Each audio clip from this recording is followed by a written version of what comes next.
बात करें। हाँ, बैक्टीरियल जीनोम की बात एक टॉपिक है यूनिट थर्ड में कि जिसमें आपको बैक्टीरियल जीनोम पढ़ना है। जैसे कि आपने टीएमवी जब पढ़ा था तो उसमें भी उसका पूरा जीनोम कैसा, जीनोम ऑर्गेनाइजेशन ऑफ टीएमवी ऐसे करके पढ़ा था ना। देन रेप्लिकेशन पढ़ा था। Same kind of bacterial genome भी अलग से स्पेसिफाई है। मतलब आपने सेल स्ट्रक्चर में तो पढ़ा ही है प्रोकैरियोटिक सेल की पर्पज से, लेकिन साथ में ये भी पढ़ना है, ठीक है, अलग से कि उसमें एक्चुअल में उसका जीनोम उस बैक्टीरियल सेल में कैसे एग्जिस्ट करता है। ठीक, तो स्टार्ट करते हैं। ये बैक्टीरियल, जब बैक्टीरियल सेल की बात की जाती है तो उसमें दो ऐसे कंटेंट मिल रहे हैं जो कि genetic as act as a genetic material. ठीक है, एक तो वो हो गया क्योंकि प्रोकैरियोटिक सेल है तो न्यूक्लियर मेम्ब्रेन तो होगी नहीं। ठीक, ये पहले भी बता चुकी हूँ। तो उसकी वजह से उसको क्या बोलते हैं, बैक्टीरियल जीनोम को क्या बोलते हैं, बैक्टीरियल जीन्स को क्या बोलेंगे, बेसिकली न्यूक्लियोइड कहते हैं। ठीक है, नॉर्मल सेल की तरह न्यूक्लियस नहीं कहा जाता क्योंकि न्यूक्लियर मेम्ब्रेन नहीं है। अब ये बैक्टीरियल, जब जीनोम की हम बात कर रहे हैं, that means the whole content. जहां कहीं भी जीनोम वर्ड आता है उसका मतलब ही हो जाता है जिस सेल के रेस्पेक्ट में कहा जा रहा है उनका होल डीएनए कंटेंट। ठीक है, इट्स, जब भी जीनोम की डेफिनेशन भी पूछी जाए तो भी आप एक सेंटेंस में यही बताओगे, क्या, the haploid content of DNA, ठीक है, या whole content of DNA is called genome, right. तो अब एक बार देख लेते हैं। बैक्टीरियल सेल में यूजुअली दो तरह से जेनेटिक मटेरियल होता है। एक तो हो गया मेन जो न्यूक्लियोइड कहलाता है, ठीक है, इसके अलावा एक और होता है जिसे कहते हैं प्लाज्मिड। ठीक, अब इन दोनों में फर्क क्या है, दोनों ही सर्कुलर डबल स्टैंडर्ड डीएनए के मॉलिक्यूल्स हैं। ठीक है, डीएनए मतलब न्यूक्लिक एसिड, जैसे कि नॉर्मल ह्यूमन बींग्स में या फिर लाइक जितनी भी और लाइफ फॉर्म्स हैं, ठीक, नॉर्मल यूकैरियोटिक सेल में डीएनए पाया जाता है, वैसे ही इनका भी है। फिर फर्क क्या है, क्या फर्क है देखते हैं। बैक्टीरियल जीनोम की जब हम बात कर रहे हैं तो पहला तो मैंने यही केस बताया कि जो बैक्टीरियल सेल में वो पूरा 1/3 पोर्शन में कवर किए रहता है। ठीक है, और कहीं एक जगह से प्लाज्मा मेम्ब्रेन से अटैच रहता है। ठीक, और होगा कितना भी, मतलब स्कैटर्ड हो, बट होगा कैसा, सिंगल ए, यानी कि एक डीएनए का मॉलिक्यूल होता है। दूसरी बात है डबल स्टैंडर्ड। ठीक, डबल स्टैंडर्ड का क्या मतलब हुआ, जैसे कि डीएनए वैसे भी आपको मालूम है जो वॉटसन एंड क्रिक ने मॉडल दिया था वो क्या डबल हेलिकल स्ट्रक्चर था ना, डबल हेलिक्स थे। हाँ, वही चीज है कि single double standard and circular DNA होता है। ठीक है, यानी कि ये भी कह सकते हैं वो कहीं से ओपन नहीं होगा, जबकि हम जब कभी यूकैरियोटिक डीएनए की बात करते हैं तो उसमें क्या है कि वो लिनियर फैशन में होता है, यानी कि उसके एंड्स ओपन रहते हैं। जबकि बैक्टीरियल डीएनए की बात करेंगे, बैक्टीरियल जीनोम की बात करते हैं तो वो कुछ ऐसा होगा, राइट। तो सर्कुलर हो गया, डबल स्टैंडर्ड हो गया, और सिंगल मॉलिक्यूल होता है, जैसे कि हमारे में कितना है। ठीक है, यूके एक नॉर्मल यूकैरियोटिक सेल्स या ह्यूमन बींग्स में कितना डीएनए का मॉलिक्यूल होता है, पता है कितना होता है? एक, हाँ, एक एक क्रोमोसोम, जब भी एक क्रोमोसोम बराबर एक डीएनए मॉलिक्यूल। ठीक है, तो अब बताओ ह्यूमन बीइंग में कितना क्रोमोसोम रहता है, पेयर, पेयर्स है ना, या फिर 46। हाँ, तो इसी तरह से जब 23 पेयर्स कहोगे दैट मीन्स 23 डीएनए मॉलिक्यूल्स होते हैं। जबकि बैक्टीरियल सेल में कितना हो गया, केवल और केवल एक डीएनए, यानी कि सिंगल, इसीलिए लिखा हुआ single double standard circular DNA. ठीक, अब बात आती है दूसरी की ये एक्चुअल में उस छोटी सी सेल में एग्जिस्ट कैसे करता है, क्योंकि डीएनए का मॉलिक्यूल अगर इसकी लेंथ की बात करें तो अप्रोक्सीमेटली अगर उसको पूरा स्ट्रेच कर दे, ठीक है, तो वो लगभग इतनी होती है 1 mm। ठीक है, 1 mm का मतलब क्या हुआ, स्केल में जब आप देखते हो तो 1 mm आपको विजिबल होता है। ठीक है, जबकि यूजुअली बैक्टीरियल सेल आपको दिखाई पड़ती है क्या, दिखती है नेकेड आई से, नहीं दिखती है। तो अब ये 1 mm की चीज उस छोटी सी बैक्टीरियल सेल में एग्जिस्ट कैसे कर गई, मतलब कैसे एडजस्ट करती है ना। तो उसके लिए होता क्या है कि पहली बात तो यही कंडीशन लगती है कि यूजुअली किसी भी बैक्टीरियल सेल में जो बैक्टीरियल जीनोम होता है वो एकदम फाइब्रस एरिया के फॉर्म में स्कैटर्ड रहता है, ठीक है। इसी वजह से, क्योंकि न्यूक्लियर मेम्ब्रेन तो है नहीं जो एक जगह पर कह दिया जाएगा कि फिक्स पोजीशन पर डीएनए का जितना भी डीएनए कंटेंट है वो सारा का सारा मौजूद है। तो वो किस फॉर्म में रहता है, फाइब्रस एरिया के फॉर्म में रहता है, ठीक। ये जो फाइब्रस एरिया है, जब इसकी बात करते हैं तो यही जो circular unfolded double standard DNA molecule है, ये 1 mm का और लगभग इसमें अगर बेस पेयर काउंट करें तो 2000 से लगभग 2000 से लेकर के 5000 तक बेस पेयर्स होते हैं। एक नॉर्मल की अगर बात करें, नॉर्मल बैक्टीरियल सेल की बात करें तो लगभग इतने बेस पेयर्स होंगे, ठीक। तो इतना सारा कंटेंट उसमें समा जाना ये अपने आप में चैलेंज है। क्यों? क्योंकि यहाँ पर तो वैसी हिस्टोन प्रोटीन भी नहीं होती जैसे कि यूकैरियोटिक सेल्स में होती है ना। तो उसके हाँ, तो ये वाला पहली बात तो यही है कि इन जो ये फाइब्रस एरिया के फॉर्म में होता है इसको कहते क्या है, न्यूक्लियोइड कहते हैं या फिर जीनोफोर कहते हैं, ठीक। न्यूक्लियोइड पूछा जाए तो भी बैक्टीरियल जीनोम की बात हो रही है, जीनोफोर पूछा जाए तो भी बैक्टीरियल जीनोम की बात हो रही है, ठीक। इसके बाद जब तो अब ये एडजस्ट कैसे होगा, एडजस्ट होने के लिए हिस्टोन प्रोटीन नहीं होती लेकिन उनसे ही मिलती जुलती दो और बेसिक प्रोटीन्स होती हैं जिन्हें कहते हैं, एक को कहते हैं HU, एक को कहते हैं H1, ठीक। HU क्या काम करती है, कंडेंस्ड करने का, ठीक है। जितना ज्यादा लूप्स बनेगा हाँ उतना ही कॉम्पैक्ट स्ट्रक्चर देने का काम यानी कॉम्पैक्शन का काम प्रोवाइड कराने का कौन कर रहा है, HU प्रोटीन कर रहा है, ठीक है। और जबकि H1 जहां जहां कहीं बेंडिंग वाला काम होता है वहां पे इस H1 प्रोटीन की हेल्प लेता है बैक्टीरिया, ठीक है।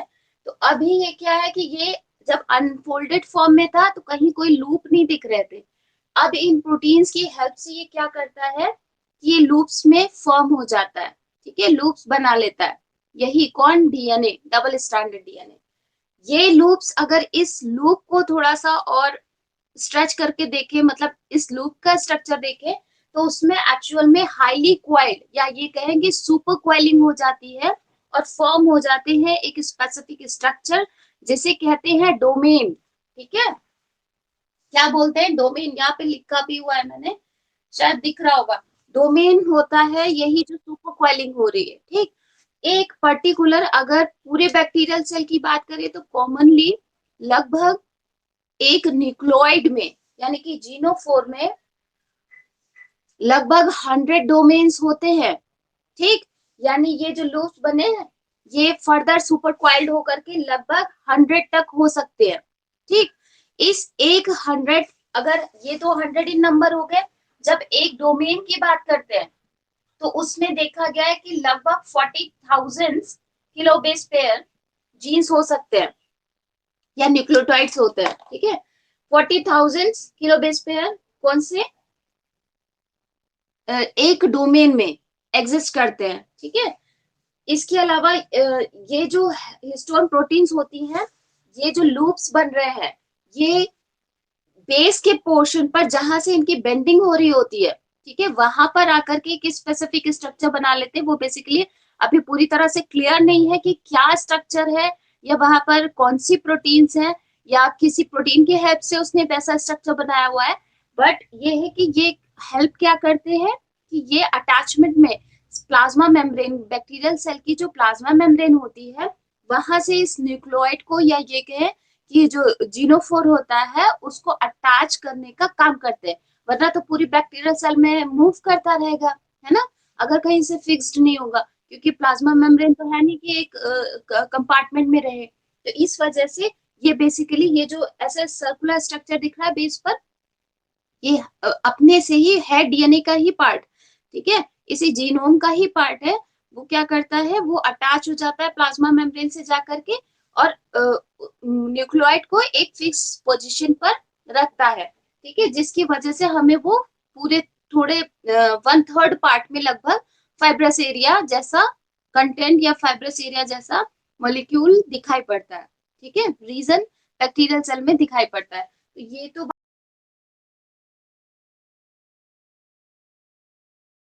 चीजें क्लियर है। अब आ रही है वॉइस? अब आ रही है वॉइस? दिख रही हूँ? 2 मिनट के लिए मेरे ख्याल से कनेक्शन में कोई दिक्कत हो गई होगी, इस वजह से नहीं आ रहा था। ठीक है, अब ये बताओ कहाँ से स्किप हुआ है? वैसे रिकॉर्डिंग रिकॉर्डिंग मिल जाएगी। ठीक है, रिकॉर्ड कर रही हूँ तो उसके लिए चिंता मत करो। एक सर्च मतलब जहाँ मोटे तौर पे अगर जो चीज बिल्कुल ही स्किप हो गई, मैंने डोमेन बता दिया था। हाँ,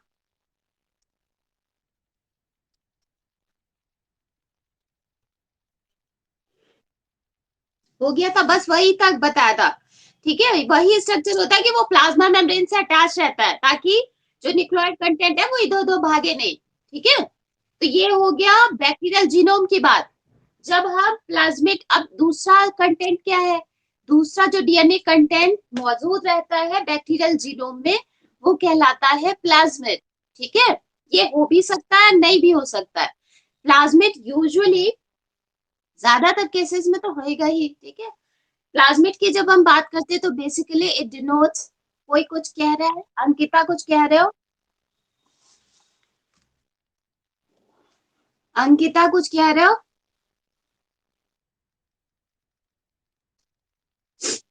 कोई बात नहीं। प्लाज्मिड की जब हम बात करते हैं, बैक्टीरिया में एक और जेनेटिक मटेरियल पाया जाता है जो कि बेसिकली एक्स्ट्रा क्रोमोसोमल मटेरियल कहलाता है। ठीक है, ये दो तरह से एग्जिस्ट कर सकता है। अगर स्ट्रक्चर की बात करें तो this is again double standard circular DNA molecule. ठीक है, प्लाज्मिड क्या है? बेसिकली डीएनए का ही मॉलिक्यूल है। कैसा है? जैसा कि न्यूक्लियोइड होता है, बस उससे इसमें कुछ स्पेसिफिक बेस पेयर्स होंगे, बस ये बात है। ठीक, तो ये बेसिकली क्या, double standard circular DNA plasmid भी होता है। डिनोट क्या करता है कि this is the extra chromosomal material. ठीक है, यानी कि, और इसकी खासियत क्या होती है कि ये कभी भी हाउसकीपिंग जीन्स जो होते हैं उनको कोड नहीं करता, केवल स्मार्ट जीन को ही कोड करता है। अब समस्या ये आती है कि हाउसकीपिंग जीन्स कौन से होते हैं और स्मार्ट जीन कौन से होते हैं, इसको बताने से पहले, हाँ, कौन से होते हैं, सुना है नाम? नहीं, अभी बता रही हूँ। ठीक है, एक्स्ट्रा क्रोमोसोमल जेनेटिक मटेरियल के अलावा पहले एक चीज और समझ लो। प्लाज्मिड समटाइम्स या तो इंटीग्रेटेड रहेगा, किसके साथ? दो तरह से एग्जिस्ट कर सकता है। या तो इंडिपेंडेंटली इंडिपेंडेंटली रेप्लिकेट करता है, क्योंकि डीएनए का मॉलिक्यूल है तो जाहिर सी बात है रेप्लिकेट करेगा। ठीक है, तो या तो इंडिपेंडेंटली रेप्लिकेट कर सकता है, और दूसरा केस क्या होता है कि वो इंटीग्रेटेड होगा, किससे? यही जो न्यूक्लियोइड है इसी से जाकर के कहीं पर जुड़ जाता है, और जुड़ने के साथ में जैसे जैसे ये न्यूक्लियोइड या जीनोफोर जो होता है, बैक्टीरियल जीनोम होता है, वो रेप्लिकेट करता है, तो साथ साथ में प्लाज्मिड भी रेप्लिकेट करता है। ये जो कंडीशन है, जो इंटीग्रेटेड वाली कंडीशन है, वो कहलाती है एपिसोम। ठीक है, बात समझ पाए कि दो तरह से एग्जिस्ट कर सकता है, या तो इंडिपेंडेंटली रेप्लिकेट करेगा या फिर इंटीग्रेटेड फॉर्म में, तो वो कहलाती है कंडीशन एपिसोड की। बात आती है ये कभी भी हाउसकीपिंग जीन्स को कोड नहीं करेगा। दैट मीन्स कि यहाँ पर जो बेस पेयर्स होंगे या जो जीन प्रेजेंट होंगे, वो हाउसकीपिंग जीन बेसिकली, हाउसकीपिंग का मतलब हुआ कि जो घर को संभाल रहे हैं, है ना? तो यूजुअली जैसे कि इनको ऐसे समझो कि हर लाइफ फॉर्म रेस्पायर करती है। ठीक है, रेस्पिरेशन तो सभी के लिए आवश्यक है कि नहीं? ऑक्सीजन, हाँ। तो उसके लिए आपको मालूम है ना कि ग्लाइकोलिसिस चलती है, ग्लाइकोलिसिस, क्रेब्स साइकिल, हाँ, इलेक्ट्रॉन ट्रांसपोर्ट चेन चलता है, राइट? तो अब इन सब में कितना सारा, ग्लाइकोलिसिस की ही बात करें तो ग्लाइकोलिसिस 10 स्टेप्स में होती है, राइट?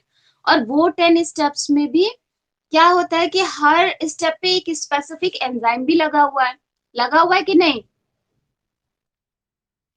लगा हुआ है। अब क्या है कि वहां पर, यानी कि ये भी कह सकते हैं, चाहे बैक्टीरियल सेल की बात करें, वहां पर जो एंजाइम काम कर रहा है ग्लाइकोलिसिस में, वो ही एंजाइम उसी तरह का कुछ मिलता जुलता हमारे में भी होगा, क्योंकि ग्लाइकोलिसिस तो हमारे में भी चल रही है। चल रही है ना। तो बेसिकली हाउसकीपिंग जीन्स वो कहलाते हैं जो कि एक नॉर्मल मेटाबॉलिज्म या ये कहे कि जो कॉमन कॉमन सी मेटाबॉलिज्म है उनको चलाने के लिए जो मतलब उस एक्टिविटी को परफॉर्म करने के लिए जो एंजाइम जो प्रोटीन चाहिए उनको कोड करते हैं। ठीक है, तो वो कहलाए हाउसकीपिंग जीन्स। जबकि स्मार्ट जीन का मतलब ये हुआ कि जैसे अगर हम इसी की बात करें बैक्टीरियल सेल की, तो आपको ये मालूम होगा कि एंटीबायोटिक सम कुछ बैक्टीरिया ऐसे होते हैं जो कि एंटीबायोटिक रेजिस्टेंस शो करते हैं। ठीक है, सारे जरूरी नहीं है लेकिन कुछ कुछ है। ठीक है, तो होता क्या है कि वो एंटीबायोटिक रेजिस्टेंस कहाँ से आई, वो कहाँ से आई, वो इसी की वजह से, क्योंकि इस तरह के स्पेसिफिक काम जो है, स्पेसिफिक काम है वो कौन को उसके जो जीन्स होंगे वो कहाँ प्रेजेंट होंगे, प्लाज्मिड पर प्रेजेंट होंगे। ठीक है, तो this is the smart gene. बात समझ पाए कि कोई स्पेसिफिक काम कर रहा है। हाँ, तो इस तरह से हाउसकीपिंग वाला यानी ये भी कह सकते हैं रेस्पिरेशन के हो या फिर कोई भी जो ये मतलब इंजेक्शन करता है या जो भी कुछ खाता पीता होगा तो उसके लिए जो भी मेटाबॉलिज्म चलती होगी बैक्टीरियल मेटाबॉलिज्म में, तो उसके जीन्स हो गए या प्रोटीन सिंथेसिस हो गई। तो राइबोसोम सबको चाहिए, है ना, राइबोसोम सबको चाहिए, टीआरएनए का फॉर्मेशन सबको चाहिए, है ना, या एमआरएनए है उसकी सिंथेसिस जरूर होगी। तो ये सारे जो जीन कोड करता है तो वो सारे हो गए हाउसकीपिंग जीन।